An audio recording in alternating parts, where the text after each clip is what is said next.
Ben, ça paraît que le premier ministre Doug Ford se donne au moins 5 ans pour éliminer le déficit dans l'Ontario.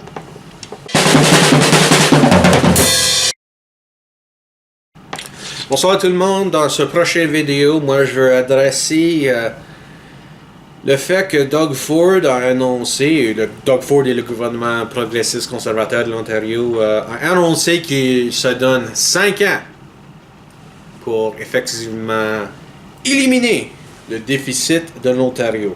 Donc, j'ai trouvé un article ici sur Radio-Canada, puis on va le lire. C'est un article qui a été publié le 11 avril.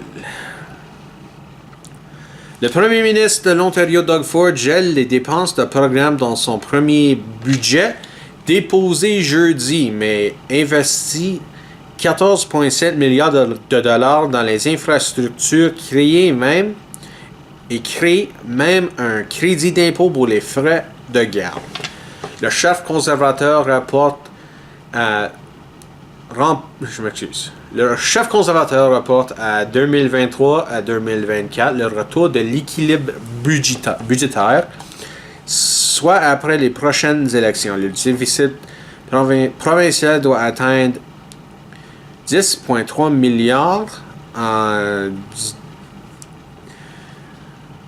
cette année et l'année prochaine, 2019 et 2020, pour ensuite chuter à 6,8 milliards en 2020-2021, 5,6 milliards en 2021 en 2022 et 3,5 milliards en 2022 et 2023. Le ministre des Finances, M. Vic Fedeli, c'est lui là, se défend d'avoir peur de sabrer davantage les dépenses pour sortir l'Ontario du rouge avant la fin du mandat de son gouvernement. C'est une citation. Notre approche est responsable et équilibrée. Nous protégeons la santé et l'éducation et ce qui est le plus important. Selon plusieurs économistes, une élimination trop rapide du déficit aurait pu saboter les frais de croissance actuels de l'économie. Puis j'aime que cet exemple a été donné à cause. Je pense qu'il y a beaucoup de tort que le gouvernement peut faire avec des coupures sans plan. Des gens comme vous autres et moi-même, on pourrait éliminer toute notre dette très rapidement, une couple d'années. Si on n'avait pas besoin de payer pour un abri, soit un appartement ou de louer un appartement ou appartenir à une maison, des taxes municipales, si vous appartenez à une maison, payer pour le câble, un cellulaire ou un téléphone, l'Internet. Si on ne veut pas payer toutes ces expenses, on pourrait éliminer notre dette très rapidement. Mais en effet, on n'aurait pas d'abri. On n'aurait pas d'abri. Dans l'exemple de moi-même,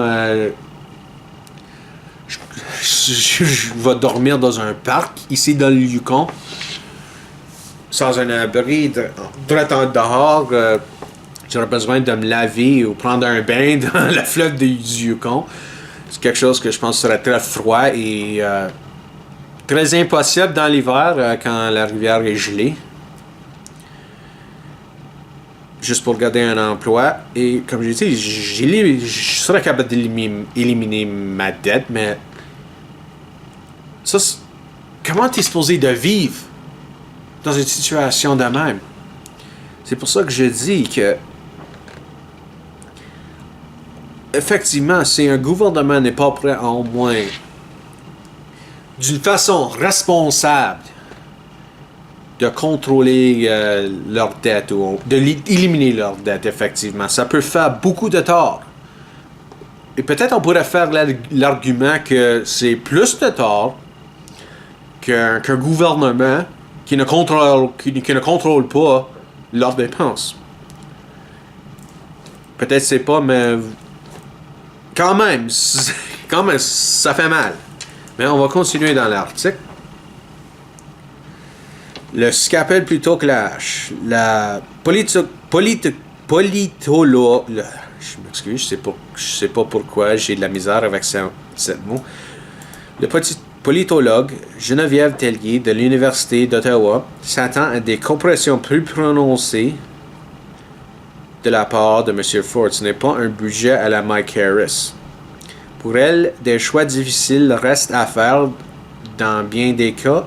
En santé et l'éducation, par exemple, les dépenses doivent augmenter respectivement à la peine de 1,6% et 1,2% par année d'ici à 2021-22. C'est moins que les taux d'inflation projetés. Vous voyez ici une graphe en éducation. Vous voyez que l'argent grimpe. En affaires francophones, vous voyez, il y a des coupures. Cette année, 6 millions, l'année prochaine, 5,6. En infrastructure, ça monte. Le budget 2019, qui se chiffre à 163,4 milliards, ampute par ailleurs de façon considérable les dépenses des ministres de l'Environnement, des services à l'enfance et des services sociaux, ainsi que des affaires autochtones notamment. Les conservateurs ciblent aussi les plus vulnérables, amputant près de 1 milliard de budget de ministre des services à l'enfance sociaux. Ça, c'est Andrew Horwath, le chef du NPD. Puis on continue, mais effectivement, l'opposition, c'est leur rôle de critiquer toutes les activités du gouvernement. Donc, on n'aurait pas une situation où Mme Horwath aurait supporté le budget au moins dans le cas de dire que c'est un très bon budget, puis c'est très bon pour l'Ontario. Ça, c'est pas le rôle de l'opposition. Donc, on ne devrait pas être surpris que l'opposition n'aime pas le budget, mais effectivement, je pense qu'on doit demander au moins s'il va y avoir des coupures, puis le plan, c'est d'éliminer le déficit, puis avoir un budget équilibré. Quelque chose que je pense que tout le monde devrait souhaiter au moins, d'avoir des dépenses équilibrées et de ne pas dépenser plus que d'argent que tu gagnes. Ça c'est une bonne chose. Mais comment est-ce qu'on va le faire? C'est quoi le plan d'atteindre l'équilibre? Puis j'espère au moins que les progressistes conservateurs ont un plan concret que tout le monde peut au moins comprendre. Vous voyez ici l'environnement et les protections de la nature et parcs. Il y a un déclin dans l'argent. Santé et soins longue durée. C'est pas une grande. Pour 2019-2020, c'est pas une grande augmentation. Affaires autochtones, vous voyez, c'est en déclin. Le budget ne comporte aucune mention de la réduction des facteurs d'électricité et des bases d'impôts pour la classe moyenne promis par les conservateurs durant la campagne électorale. Ça, c'est quelque chose qui peut punir les conservateurs dans le futur, si c'est vraiment le cas, que des baisses d'impôts pour la classe moyenne n'arrivent pas. Ça, c'est quelque chose que les conservateurs peuvent regretter grandement dans le futur. Le gouvernement Ford a rempli sa promesse électorale de créer un crédit d'impôt pour les frais de garde. Okay. Toutefois, seuls les parents dont le revenu familial est inférieur à 150 000 $ sont admissibles. Donc, un crédit pour une garderie, pour garder les enfants pendant que tu travailles, la journée, je pense que c'est une bonne chose pour aider les familles. Puis aussi, ça dépend de... Si, disons, quelqu'un qui gagne comme 200 000 $ par année, je pense qu'eux autres, peut-être, on peut faire l'argument, on n'a pas besoin de cette aide. Donc, un plan comme ça dépend de c'est qui va qualifier. Effectivement. C'est pour vraiment aider sur les gens qui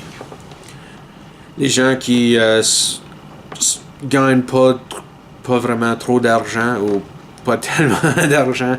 Ce serait une bonne idée. Mais si on laisse comme tout le monde comme qui gagne au moins un revenu familial de 150 000 $, un accès au crédit.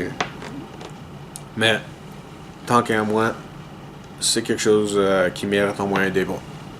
Par ailleurs, les sommes ouvertes aux parents ontariens qui payent des frais de garde parmi les plus élevés du pays sont modestes. Selon le budget, chaque famille admissible recevra 1 250 $ en moyenne par année. Le gouvernement estime que 300 000 familles ontariennes bénéficieront du nouveau crédit des ponts, dont le coût est évalué de 390 millions par année, soit soins dentaires pour les aînés. Les conservateurs offriront également des soins dentaires gratuits aux aînés moins nantis. Seules les personnes âgées dont le revenu est inférieur à 19 300 $ ou un couple de 32 300 $ sont admissibles. On peut débattre c'est quoi, disons, un niveau réaliste, mais je pense que l'idée d'aider aider les aînés avec leurs soins dentaires, c'est une bonne chose. Les soins seront donnés dans les bureaux de santé publique et les centres de santé communautaire à partir de l'été prochain. Le coût anticipé du nouveau programme, c'est 90 millions par année. Le gouvernement Ford met 11,2 milliards sur la table pour la construction de prolongement de 4 lignes de métro en train léger dans la région de Toronto.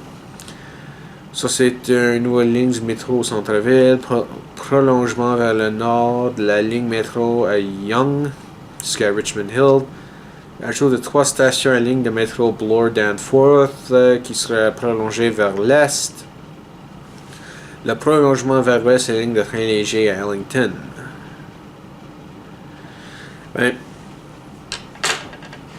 Je sais qu'une ville comme Toronto a besoin une sorte de transportation publique, au moins des options, mais il y a plus que Toronto dans l'Ontario. Il y a des villes dans le nord qui ont aussi besoin des options de transport public. Puis, je me demande, est-ce que les conservateurs réalisent qu'il y a plus que Toronto dans l'Ontario? Ou est-ce que ça va être toutes les autres communautés en dehors de Toronto seront capables de trouver leur propre option pour se fournir du transport public? Donc,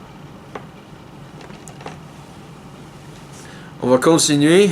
Le budget prévoit l'investissement de plus de 5 milliards en cette année 2019 et 2020 sur la construction et la rénovation d'hôpitaux, écoles et établissements postsecondaires. Le budget confirme que les Ontariens auront une nouvelle plaque d'immatriculation toute bleue à la devise provinciale Yours to Discover sera remplacée par A Place to Grow. Ça, c'est... Ça, je pense que ça, c'est niaiseux. Ça, c'est très niaiseux. Tant qu'à moi, l'idée de remplacer une devise provinciale, c'est niaiseux. Une devise provinciale comme Yours to Discover ou Temps à découvrir en Ontario, qui était en place, ça fait longtemps. pourquoi? C'est quoi la logique? C'est pas comme le changement va. C'est pas comme le changement vient pas avec des coûts. Je pense que ça, c'est une gaspille d'argent. Et je dis pas que A Place to Grow, effectivement en français, en plein d'essor, que ça c'est pas une bonne demi. Je dis pas ça du tout, un devise, je m'excuse. Je dis pas que c'est pas une bonne phrase. C'est l'idée. Pourquoi? Je pense que ça c'est quelque chose niaiseux ou niaiseux, inutile. Puis pourquoi on le fait? Puis on continue. On a une situation de Mme Horvath. L'ego de M. Ford est tellement gros qu'il veut lui-même être sur les plaques d'immatriculation. Dans ce chef de NPD, Andrea Horwath. Comme j'ai dit, elle est l'opposition. Donc, ça, c'est effectivement une citation stéréotype de l'opposition. C'est drôle, mais... Selon le chef intérimaire libéraux John Fraser, le premier ministre devrait plutôt préoccuper des priorités comme la santé et l'éducation. Effectivement. Le gouvernement riette également dans le budget son intention de permettre la vente du vin et de la bière dans les dépanneurs. Toutefois, pour ce faire, la province devrait d'abord s'entendre avec les grands brasseurs propriétés des succursales, je m'excuse. Je pense que j'ai jamais entendu ce mot avant. Succursales, beer stores sur leur verser possiblement indemnité. La province promet aussi qu'elle permettra aux amateurs de sport de consommer l'alcool durant les festivités d'avant-match et qu'elle donnera le droit aux municipalités de légaliser la consommation d'alcool dans les parcs. Le chef du Percival, Mike Schreiner, explique mal cette obsession du gouvernement Ford pour l'alcool. Ça, c'est une autre chose que moi je demande. C'est quoi l'obsession avec l'alcool? Mais effectivement, l'alcool, c'est une substance légale. On a le droit de le boire. On a le droit de le consommer. Effectivement, je comprends pas pourquoi on a tous des limites quand effectivement c'est une substance légale. C'est pas comme on est en train de boire puis entrer dans une voiture puis conduire. Mais ça, c'est quelque chose que j'aurais aimé un peu plus de débat. À cause... Je suis pas contre l'idée de vendre l'alcool dans plus d'endroits. Je pense qu'on a besoin d'avoir un peu plus de discussion. Mais là, on a les francophones. Il n'y a pas d'argent dans le budget pour relancer le projet de l'Université de l'Ontario français que le gouvernement avait suspendu dans son énoncé économique le novembre dernier. Par ailleurs, le budget du ministère des Affaires francophones était un léger recul pour 2019-2020. Peu de concret pour le Nord. Le budget prévoit un investissement de 315 millions sur 5 ans pour des projets visant à accroître l'accès à la région à l'Internet à large bande au réseau cellulaire. Cependant, aucun financement est prévu, par exemple, pour établir un service ferroviaire pour les passagers dans le nord de l'Ontario, comme les conservateurs l'auraient promis dans le campagne. Le gouvernement continuera d'examiner les initiatives visant à répondre aux besoins du transport des résidents du Nord. C'est le budget. Une chose que tu aurais pu faire, c'est d'aider le Nord à faire le Toronto. Ça, je pense qu'on aurait pu aller beaucoup plus loin que dire on va le faire dans le futur. Mais moi, je viens du Nord. Moi, j'étais né dans le Nord de l'Ontario, donc peut-être que je suis pas la meilleure personne à demander si le Nord aurait dû être priorité au-delà de Toronto, mais effectivement,